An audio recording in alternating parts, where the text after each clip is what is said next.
Hi there. Hey, I'm Jen Rice, and I wanted to jump on here today. You saw by my title, um, not tonight. I have a headache, and headaches are so debilitating for people.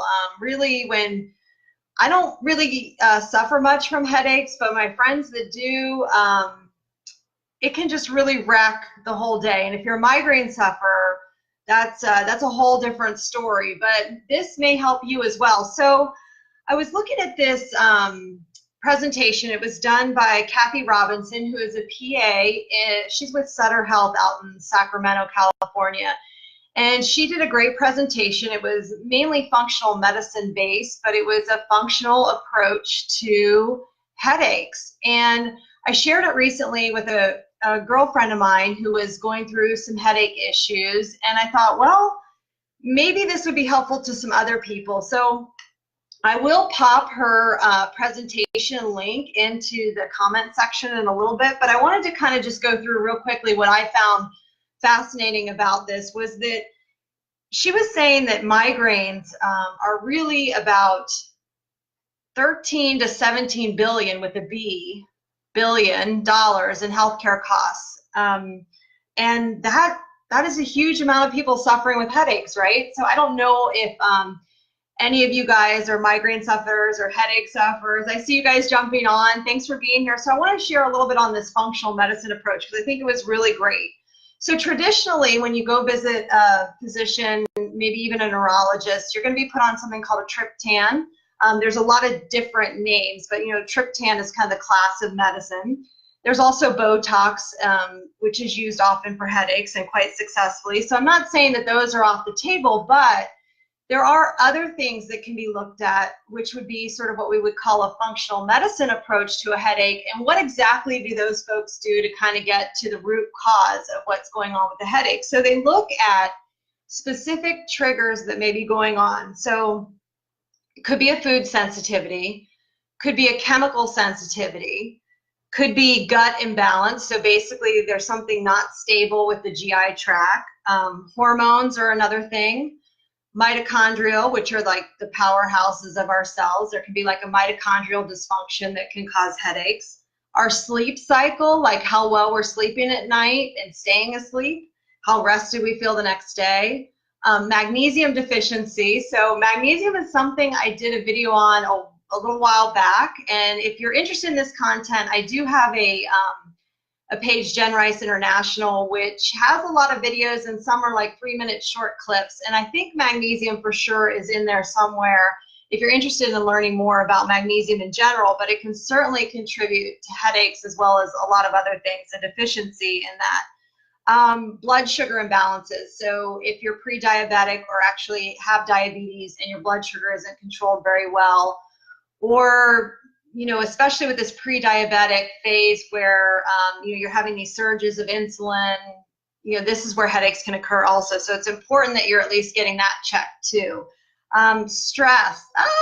Like I'm moving. I got like boxes behind me. We're really excited to move, but stress, whether it's I don't know, it can be physical, of course, lots of working out, lots of moving things around.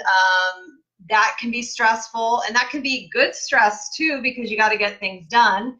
And then there can be psychological stress, which happens differently for all people. There is no one way to describe what's stressful to me versus what may be stressful to you. So I want to back up though and talk specifically today because I don't want this to be too long of a video, and this could go into this is a big talk, and I will put it in the comments. But one thing you can do immediately to see if it helps your headaches is to eliminate gluten and wheat.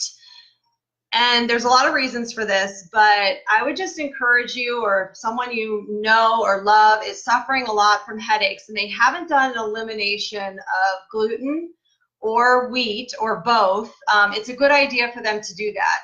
And it could potentially, you would kind of be doing trial and error yourself to see if it improves the headaches. And oftentimes, from what her presentation showed, just eliminating gluten and wheat had major correction for people. So I think that's really cool, right? Like they didn't have to stay on medication. They certainly weren't suffering anymore, And yes, they had to change their diet and sort of move some things around, but they found it extremely helpful. Second thing I want to touch on before I jump off is a chemical sensitivity. And the one in particular she brought up was aspartame. So a lot of times these artificial sweeteners, I am a self-proclaimed recovering Diet Coke drinker, Coke Zero drinker, you name it. I grew up on artificial sweeteners. They were drinks that I enjoyed. I quit them all about a year ago, a little over a year ago, and I don't know if I ever had a chemical sensitivity. I could have potentially drank it till I was 90 and been fine, but it's interesting to note that if you are a headache sufferer or migraine sufferer, getting rid of artificial sweeteners, and not just when you have a headache, this would be like a daily thing to keep it away, right? Is one thing you can really do. And so again, it comes down to this, like, nobody really wants to hear this. I hope some people do that are listening, but the diet change is going to be so key, especially if you're looking to get away from medications. I mean, certainly there's always the opportunity and option to go see a primary care doctor, neurology. What we do in those practices is write you prescriptions. That's our job, is to write a prescription and to help you feel better through a prescription. That's just what conventional medicine does. We can also offer, though, I would like to think some of us in conventional medicine and definitely in functional medicine can offer you another plan, a plan that either can go alongside this or it could even become its own plan. And so if you're interested in learning more about this, like I said, I do have the Jenn Rice International page, and you can certainly pop over there. There's a little bit more information. I'm going to put her slideshow in here because it was so in-depth that it might be helpful to some people, and you could always share this video with someone you know that might be struggling with headaches. And if you guys enjoyed this video, I'd love to hear back from you. And like I said, if you want to hop over to my other Facebook page, I'd love for you to come on over there. And I hope you guys have a great, great day. Talk to you soon.